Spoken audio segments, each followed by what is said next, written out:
Amis fermiers, amis fermières, bonjour, bienvenue à la ferme, bienvenue sur Cocotte TV. Aujourd'hui je vous présente l'osmium, si je le prononce bien, d'Avia, donc ni plus ni moins que Gigabyte, ou Gigabit si on le prononce à la française. Alors, tout simplement, Avia se lance dans la course au clavier mécanique, ce n'est plus une nouveauté, tous les constructeurs s'y lancent, avec donc ce modèle que je vais vous présenter de suite. Je l'ai retiré de la boîte parce que vous allez voir, très honnêtement, d'une part c'est beau et d'autre part c'est un pavé. Alors, dans le bundle, dans une boîte toute moussée, nous avons un keypuller, 2-3 petits keycaps, alors je vais vous les montrer tous les uns derrière les autres, avec des petits sigles qui sortent de l'ordinaire, et ça je trouve ça une bien bonne idée. Quand on sait le prix que certains peuvent être vendus à l'unité, c'est une bien bonne idée et très sympathique de la part de Gigabyte. Voilà, donc le clavier en lui-même, je le sors et je vais pousser la boîte. Voilà, je pousse tout. Alors vous voyez, c'est un sacré pavé, je suis hors du champ. Hop, je reviens avec le clavier, que je pose délicatement, voilà. Et je pose la boîte par terre. Alors, zoomons un petit peu, voilà, très bien.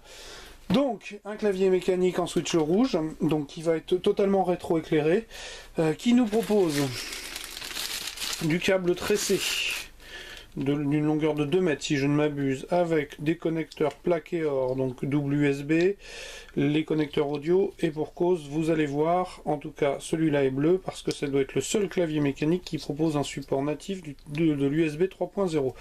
Je remets les petites choses pour ne pas les perdre. Voilà, parce que sinon Monsieur Gigabyte ne serait pas content, et je prends le clavier à la main. Alors, nous avons, comme vous le voyez, hop, je dézoome, un repose-main directement intégré au clavier. Alors, par contre, il est en plastique granuleux, légèrement brillant. Les keycaps sont pareil, tout à fait soyeux, du même acabit que ceux de CM Storm.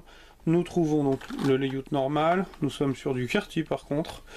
Avec ici 5 touches de macro, un réglage du rétroéclairage par une molette type souris, du volume par une molette type souris, de ce côté là un pavé normal, ici un rappel de la marque qui sera translucide a priori, donc qui devrait être illuminé.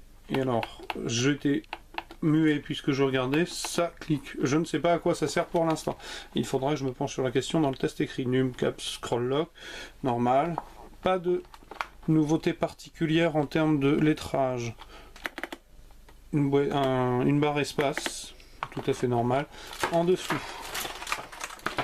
on trouve les patins caoutchouc du repose-poignet, une possibilité de surélever dès l'avant le clavier avec caoutchouc, de grosses pattes arrière caoutchouté aussi, et ici sur les tranches un rappel du sigle Ghost d'Avia, ici les connecteurs audio plaqués or, et la prise, je la mets à la lumière pour que le bleu ressorte, USB 3 bien évidemment si votre carte mère le supporte, sinon c'est de l'ordre du domaine du rêve, et ici un USB classique. Donc un clavier comme tout particulièrement bien fini, qui propose, je vais reprendre la boîte pour vous donner quelques informations, qui nous propose donc du switch rouge, je vous l'ai dit, du 3.0, je vous l'ai dit, qui est 100% anti-ghosting multi-key, ça, donc, il n'est pas limité.